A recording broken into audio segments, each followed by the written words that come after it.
You're listening to a Frequency Podcast Network production. You know how this business works.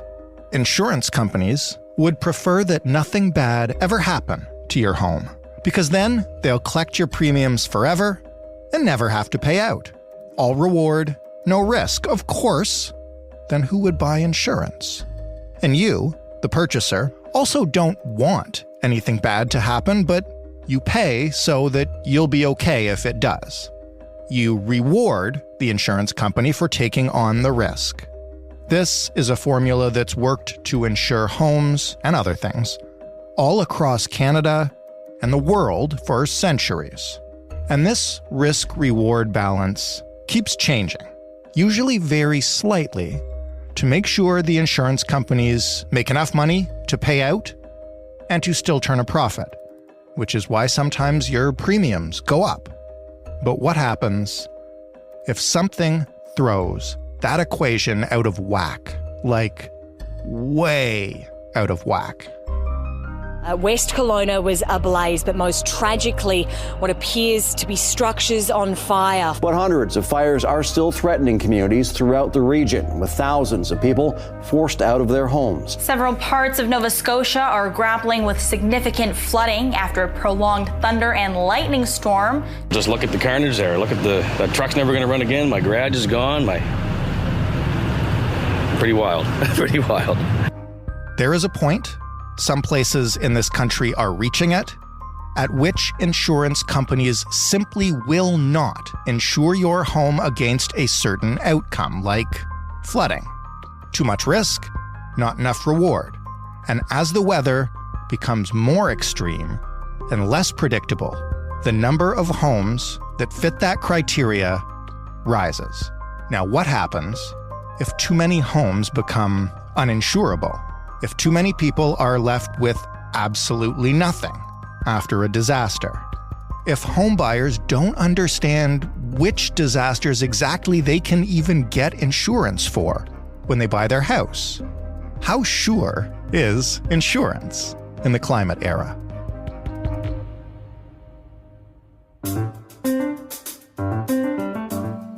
I'm Jordan Heath Rawlings. This is The Big Story.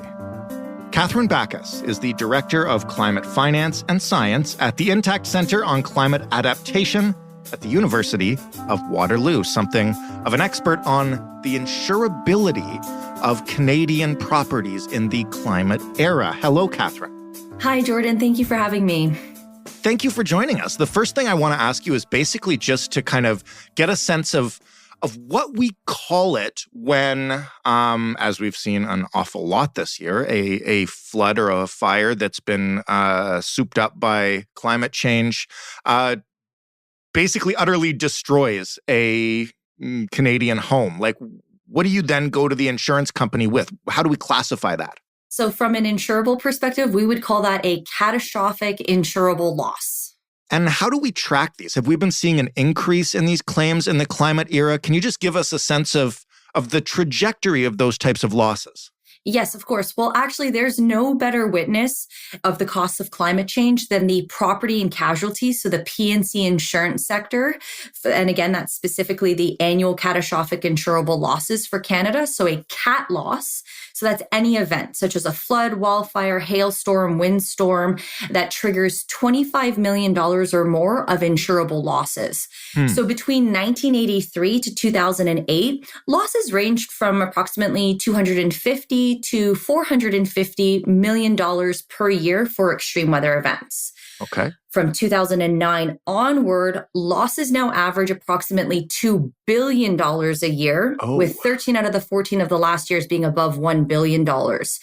So just to give a little example, for 2022, losses reached $3.1 billion. So that ranked it as the third worst loss year in insured history, in Canadian history. So that's in comparison to 2016, which was the worst loss year in history, the Fort McMurray wildfire, right, which was approximately $6 billion. But that was a localized event. So the Fort McMurray wildfire, that accounted for 75% of losses that year. So I believe 2022 that's a better representation of what we're going to be seeing happening in the future, because no one extreme weather event last year took the pot of the most damage. So the storms were geographically dispersed, and that's what climate models have predicted. And that's exactly what Canada is getting. So we can see these geographically dispersed incidents from the devastating wildfires, flooding, and extreme heat events. So to answer your question regarding trajectory, when you look at these losses on a graph, the trend line, that's actually curvilinear. So my assumption, and I believe I'm going to be right, is that these losses are going to continue to increase in the years to come. And it's important to remember that what we're doing is we're talking about insurable losses here. If we multiply those amounts by 3 to 4 times, which is the rule of thumb, what you actually get is uninsurable losses. So for 2022, insurable losses were $3.1 billion. That means between $9 to $12 billion coming out of the pockets of individuals, businesses, and governments. So for governments, that's money coming out of budgets for hospitals, schools, and infrastructure development. So we really have to think about these socioeconomic impacts that are happening because of climate change. What's an uninsurable loss? Can you give me a couple examples? So it's where the insurance wouldn't cover. So say you have a flooded basement. On average across Canada, a flooded basement is $43,000. Your insurance company is going to have a cap on that coverage. So that could be anywhere from $10,000 to $20,000. So say your cap is at $10,000. If the average cost of a flooded basement is $43,000, a homeowner could be on the line for $33,000, and that's in a few days. So you need that liquidity, you need that money in hand, because that flood event tends to be sewage water that's backed up into the home. So you got to get that water out of the home as quickly as possible. So I realize we can't say with total certainty what this year will look like, but I mean, just based on the amount of coverage we've done of climate disasters this year, and obviously, as we're speaking, the capital city of the Northwest Territories is being evacuated. Is it fair to say that we're looking at an increase even from last year? I would assume so, yes. And if we were not to, and so this has happened in the past where there's a major event and the assumption is there's going to be very high insurable losses. And that graph that I was talking about is going to continue to increase. And what you'll notice is sometimes that doesn't actually happen. So an example that I would give is in 2021 in British Columbia. After it experienced the heat dome, major wildfires, it then experienced a major flood and mudslide event that had devastating impacts. And the assumption was that was going to be very high on the insurable claims. And it was about 500, if I'm not mistaken, about $500 million in insurable claims. But the assumption was it was going to be even higher than that. And what you actually saw is that that's where the uninsurable costs come into play. So yes, to answer your question, I do believe this year is going to be even bigger than last, which was $3.1 billion. But for some reason, if it is not, that doesn't mean the costs are not there. It just means it's not coming out from the insurable perspective. It's coming out of the pockets of people, businesses, and governments. As those insurable losses continue to mount, driven by climate events, how does the risk reward of home insurance balance out for the insurance companies, and how is that equation changing? Of course. Well, currently, right now here in Canada, if you were to look at flood risk, 1.5 million homes, or approximately 10% of the Canadian housing market, is uninsurable for flood risk. Now, flip that. That actually means that 90% of homes in Canada are still insurable for flood risk. So big picture is that Canada is still very much insurable. But it is important to note that when coverage is removed, it's not because insurance companies are carelessly removing coverage. Quite the opposite. The insurance companies have actually done the math, and they've determined that these regions, there is no premium high enough that they can charge that individuals would realistically be able to afford, that you would actually be able to cover the risk in the system. So the risk is just too great in certain regions, and that's why insurance companies are pulling out. But I think it's also important to look at climate change from a different perspective. And so our team at the Intact Center on Climate Adaptation, we actually performed the first ever quantitative analysis in Canada to determine the impact flooding has on the Canadian housing market. So there were a few findings of the report, but a key takeaway was that homes located in flooded communities compared to their non-flooded counterparts experienced on average across Canada an 8.2% reduction in the sold price of their home. So if you put your home up and it was part of a community that had experienced flooding, you would automatically see a reduction in 8.2% in the sold price of your home. So this impact, it's important to both the mortgage providers and insurers in the way that they approve and price mortgage rates and insurance. And this is because mortgage rates and insurance depend in part on what's called loan to value ratio.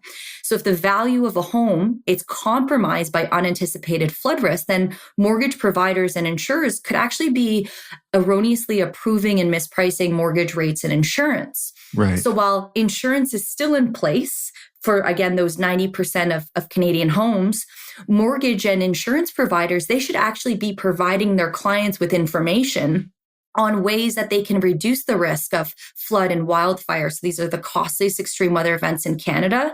And that's actually going to help maintain the insurability in the Canadian housing market. How volatile or at risk is someone's insurance that they're already paying for? You mentioned insurance companies can pull out. So, and I'm providing, a very simple example, but let's say my own insurance company looked at my neighborhood in Toronto and said, oh my gosh, it's going to flood. I don't want to cover flood insurance anymore. Can they just take that part out of my policy at any time? Currently in Canada, I believe there's about 200 insurance companies approximately. So I can't speak for any one of them, as obviously they're going to make their own decisions. But what I'm seeing in the marketplace, and we can actually look to the United States for this when it comes to wildfire risk, what it looks like they're doing is they're maintaining certain policies, but not providing any new policies. Okay. So if you have your policy in place and you've never experienced a flood event, then I assume they would keep your policy in place.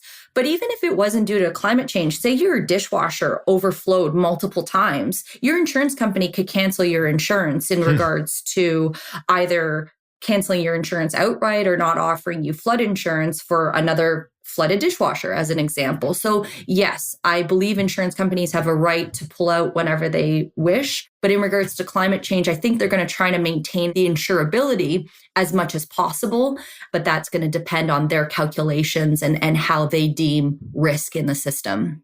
When they're looking at Canada right now, speaking of volatility, like how do you do the math right now when one wildfire season is radically different from the next, or we see flooding in different parts of the country than we've seen it before? Like it seems like the whole system is in flux right now. I can't imagine how hard those calculations might be. Of course. And each one is going to have their own calculations that they're going to do. They have their own proprietary information that they're going to use. They have their own flood risk maps and wildfire maps to determine where risk could potentially be. But more generally speaking, this has already been predicted. The climate models have shown this. If we look at the Intergovernmental Panel on Climate Change, who is the authoritative body on all things climate change, Environment and Climate Change Canada has also produced this information. We understand that Canada and the world is going to get hotter and wetter as we go forward. So climate change really means that over the medium and long term, you're going to expect more extremes or more variability. So more hot, dry, and no rain conditions to heavy and extreme rainfalls and storm surges.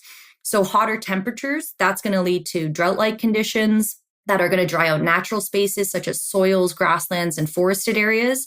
And that's going to increase your chance of wildfire. With higher temperatures, this is going to lead to more lightning storms, which is the cause of approximately 50% of all wildfires from igniting. The other 50% is human caused. Rising temperatures also lead to greater amounts of precipitation falling because warm air holds more moisture. So if you have more moisture and more energy in the system, when water condenses and comes down in the form of precipitation, we actually end up with bigger storms with more water coming down over shorter periods of time. Right. So the energy that went into evaporating that water in the first place, it doesn't disappear. It stays in the system. So storms are coming down with even greater force than ever before. And what they're actually called is these microburst storms. So localized high precipitation events. And Canada is going to see these and continue to see these going forward.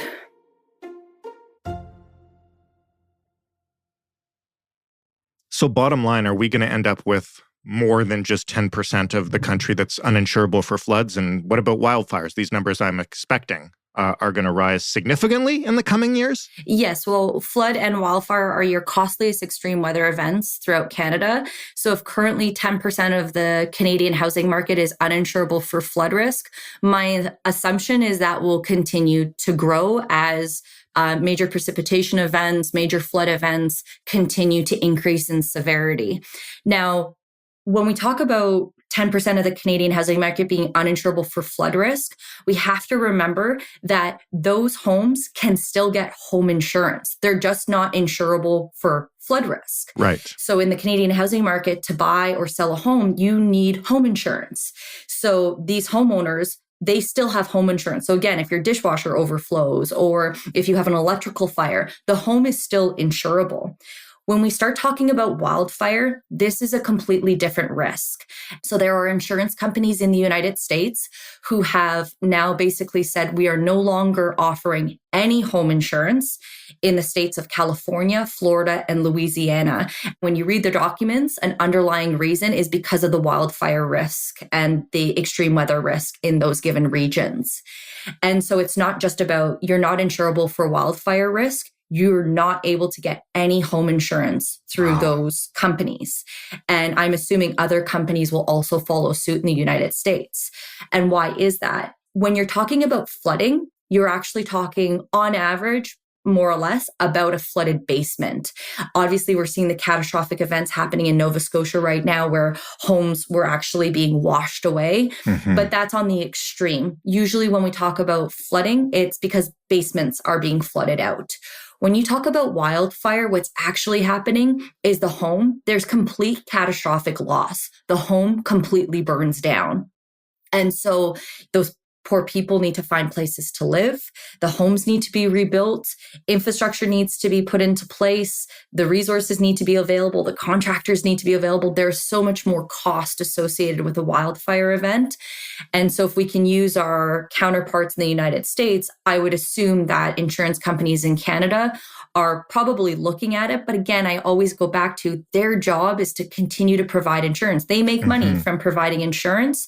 They're going to want to ensure the insurability of the Canadian housing market by making resources available so that homeowners can put measures into place and communities can put measures into place to reduce those risks. Do homeowners typically understand what they're getting into when they're purchasing a home insurance policy? In regards to a home insurance policy, it's fairly well written out. What I would actually say is I actually don't think homeowners have a very good understanding of the property that they're actually purchasing. Right. And so when I go to purchase a home, there's nowhere on the MLS, the multiple listing service, does it indicate that the home has experienced, say, a major flood event, or at least the homeowner, the current homeowner and the real estate agent, they don't need to disclose that information. And very rarely will you even see if the home has, say, resilience measures put into place. So again, if we're talking about flooding, is there a sump pump or backwater valve? So these are instruments that would help reduce the risk of basement flooding. And even if I wanted to go see if the house I was going to potentially buy is located on a floodplain, so these are areas of higher risk of flooding, the flood risk maps in Canada are on average 20 to 25 years out of date. So that would be no use to me because the moment development occurs in a given area, that changes the flow of water within the community. So as we continue to build, and obviously we have been continuing to build over the last 20 to 25 years, we change the flow dynamics of water within our community. So the flood risk will continue to change. Now, that's in regards to flooding. If we're going to talk about wildfire, well, if you're located in an urban area, so say if you're in Toronto, flooding is going to be your risk. Where wildfire is going to be a major issue is in the wildland urban interface. So this is a zone where forested or high vegetation areas meet land development and human activity. So the built environment intermingles with the natural environment. Right. So these human settlements in the wildland urban interface, they're at the greatest risk of catastrophic wildfire. And so you don't need a map for that. If I'm purchasing a home by a forest, I'm at risk. What can we do about the increasing risk to property and I guess the increasing risk of uninsurable loss to owners other than we're going to tackle the climate crisis? Sure, we'll solve it. But in general, knowing that whatever direction we go on climate policy, we're in for effects of this over the next decade at least. Like, what do we need to be doing now to prepare for it? Yeah, and really to drive home your point, actually, we have to remember that climate change, a certain degree is actually priced in. And so it's irreversible. We're not going backward on the climate file. Right. So this is, and I don't like using the term new normal because the new normal is changing so drastically year over year. So we have to remember that climate change is irreversible. But I also know that when we talk about climate change, the topic can be quite depressing. And I'm sure your listeners right now might be a little overwhelmed with the information. Oh, they're used to me doing this to them by now. Because and I get it. It tends to be so negative. But what I really like to bring into conversations and what I hope to bring into our conversation today is that there is hope. So our team at the Intact Center, we are working with organizations like the Standards Council of Canada and the Canadian Standards Association.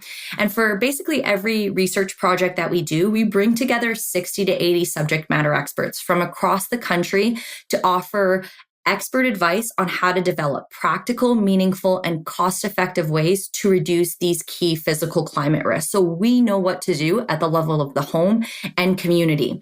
And what we've even done, because who wants to read a 100-page report? What we've actually done is we've taken these findings and we've distilled that information down into one-page infographics that any homeowner or renter can use to put measures into place at the level of their home to reduce risk. So you can go to the Intact Center website. It's under reports and resources, and the infographics are right there. For flooding at the level of the home, wildfire for home and community, and extreme heat for home and apartment and condo. So just as examples, in our 3 steps to cost-effective home flood protection, measures can include cleaning out eaves troughs, putting window well coverings over window wells, installing a sump pump and backwater valve, and then testing your sump pump and cleaning out your backwater valve. For wildfire, a lot of great information is available through FireSmart Canada. They are the experts and they have wonderful resources on their website. But our team has been very lucky to work with FireSmart Canada to develop a wildfire infographic. And that includes measures such as moving combustible materials such as plants, trees, and firewood 10 meters from the home, and installing fire-resistant roof coverings. So that would be a metal roof as an example. So if embers from wildfires, they blow into your community and land on your home doesn't actually ignite. And for extreme heat, which we're seeing more extreme heat events every summer, and not just here in Canada, but globally as well, these measures would include improving home insulation, installing heat-resistant curtains, and checking on vulnerable people, such as the elderly in your neighborhood. There is so much information available. We really do know what to do. We just have to put these measures into place now. The last question I want to ask you is about kind of the future picture of that. All levels of government right now are promising to build new housing to help solve the housing crisis. Is the new housing we're planning and building today equipped with climate resiliency, like some of the bigger picture stuff that you just mentioned? And if not, what would it take to get it there? So I would love to say yes, and I'm sure there are certain municipalities across Canada that are really taking this into consideration, but the majority of homes are not being built with these resilience measures put into place. And to be very honest, retrofitting a home with these measures is more costly than building a home from scratch and having these measures put into place. Right. It's the same cost. So in the wildland-urban interface, building homes with fire-resistive siding is the same cost to building a home as normal. And yet, post-analysis was done in Lytton, British Columbia after that major wildfire event. And what was determined was fire-resistive siding drastically reduced the chance of a home burning down or not. So for homes located in the wildland-urban interface, they should be built and they should be retrofitted with fire-resistive siding and with metal roofs. I believe that when it comes to things like building codes, updating building codes, that's going to take 10 years. And to be very honest, there's certain people in this country that do not have 10 years for building codes to be updated. And so we need to be working together. We need to be working with builders and developers. Like, how can these homes become more resilient for flooding. Sump pumps should just be put into every home, no matter what, getting water out of the home if water ends up in the basement. Even insurance companies right now, I was at a conference in February, and insurance policies right now basically say your home burns down, you have to rebuild that home exactly as it was. That was in the insurance policies. The insurers now recognize, well, listen, that's a fault in the system. We want people to be building back better. So even the insurance companies recognize that, hey, we could be doing more. If we're going to fund for the house to be rebuilt, our policies should support that. But again, like I said, we have resources available. We know what to do at the level of the home and community to make our communities and homes more resilient. And yet it just, in my opinion, it's not being done fast enough. Kathryn, thank you for explaining all this to us. It's really important. Thank you so much for having me. Kathryn Bakos of the Intact Center on Climate Adaptation at the University of Waterloo. That was The Big Story. For more, you can find us at thebigstorypodcast.ca. You can also send us some feedback on literally anything, what you like about this show, what you hate about this show, what you wish we'd do, what you wish we wouldn't do. We love to hear it all. I read every one, even if I can't respond to them all. And everybody on the team always welcomes topic suggestions. You can find us on Twitter at thebigstoryfpn, via email hello@thebigstorypodcast.ca, and you can call and leave a voicemail, 416-935-5935. Thanks for listening. I'm Jordan Heath Rawlings. We'll talk tomorrow.